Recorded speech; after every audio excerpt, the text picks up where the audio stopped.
Hola, buenas noches. Tener un propósito. ¿Qué es tener un propósito? Tener un propósito es ir en dirección a algo que hace sentido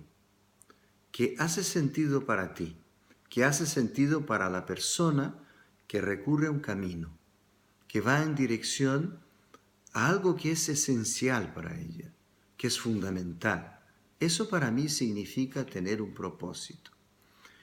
Mi propósito efectivamente es hacer lo mejor que yo puedo dentro de mis actividades, dentro de mi especialidad, que es trabajar con los seres humanos, que es ayudar a los seres humanos a sacar lo mejor de sí mismos, a obtener lo mejor de sí mismos. Es encontrar el punto de equilibrio en cada ser humano y facilitar para que cada ser humano pueda encontrarse con su punto de equilibrio, con su centro y vivir la vida de la manera más plenamente posible, de la forma más feliz posible para cada uno. Ese es mi propósito. A mí me gusta mucho la idea de la esencia. Yo pienso que eso es una idea central en el trabajo con el ser humano. Y respecto a eso, me gustaría contarles una pequeña historia, una antigua historia, que a mí me ha tocado mucho desde la primera vez que la he escuchado. Y cada vez que la escucho o la cuento, siempre me toca más profundamente. Y esa historia es la historia de un río, que en su principio era una vertiente en lo alto de una montaña, un hilo de agua que salía, que brotaba de la tierra a través de unas piedras en lo alto de la montaña. Y ese hilo de agua empezó a bajar por la montaña y a hacerse cada vez más intenso, más volumoso, porque otros pequeños hilos de agua se fueron agregando, se fueron juntando a él.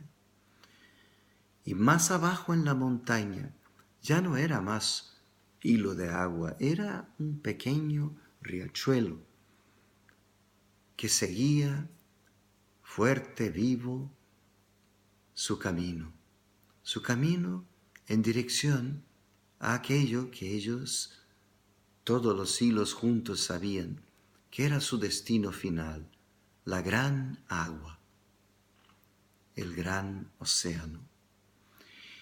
Y ese riachuelo en su camino encontró obstáculos, piedras, curvas y fue haciendo todo lo que tenía que hacer para ir en la dirección que su corazón, si así podemos decir de un río, le decía. Y siguió, y en la medida que seguía, se fue haciendo más ancho, más volumoso, hasta que de repente ya era un río muy fuerte, muy potente, con mucha agua, que iba rápido en dirección a su destino. Fue y caminó kilómetros y kilómetros y kilómetros, como suelen hacer los grandes ríos. Pero de repente empezó a pasar algo extraño. Las aguas de ese río empezaron a hacerse menos profundas. El río se puso más raso y empezó a encontrarse con un terreno cada vez más arenoso y caluroso. Y de repente el río se encontró en las puertas, en la entrada de un enorme desierto. que era muy seco y muy caluroso. Y entonces las aguas del río intentaron cruzar el desierto, invadir el desierto y cruzar, pero trataban, se lanzaban, pero las aguas no podían. Y entonces el río empezó a angustiarse con esa situación y trataba cada vez con más fuerza y se lanzaba cada vez con más ímpetu y fuerza, pero no resultaba, hasta que entonces sonó una voz venida de no se sabe de qué lugar, pero al parecer venida del desierto. Y la voz decía: río, no puedes cruzar el desierto, no puedes. De esa forma no puedes cruzar el desierto. Y el río contestaba: sí, yo puedo, yo tengo que cruzar el desierto, porque necesito llegar a mi destino, la gran agua. Pero el desierto contestó: no, como río tú no puedes cruzar el desierto. Para cruzar el desierto tienes que dejar de ser río. No, yo no puedo dejar de ser quien soy. Es la única forma, contestó el desierto.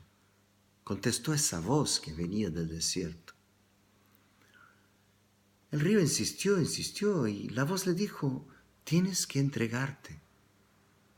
Es la única manera. Tienes que entregarte. Pero ¿cómo entregarme a qué? Entregarte al calor, al viento, permitiendo que el calor te haga cada vez más suave y te transforme en vapor. Y así puedes subir y transformarte en nubes. Y en ese momento, esas palabras que venían del desierto le resonó profundamente al río. Tuvo una especie de recuerdo de algo muy antiguo, algo de mucho tiempo atrás. Y entonces el río sintió efectivamente que su única salida era esa. Y entonces el río se entregó a los vientos y al calor y permitió que sus aguas se evaporaran. Y entonces empezó a subir y se transformó en nube. Y como nube cruzó el desierto. Y del otro lado del desierto, en las altas montañas, como lluvia, cayó y nuevamente se hizo río en las montañas y siguió su camino en dirección a la gran agua. Y solamente entonces comprendió su verdadera esencia. ¿Cuál era su verdadera esencia? Y las voces aquellas eran voces de las arenas del desierto, que sabían la verdad, porque todos los días ven lo que ocurre con las aguas del río desde hace mucho tiempo. Y es por eso que se dice que los secretos del río de la vida están inscritos en las arenas del desierto. Muchas gracias.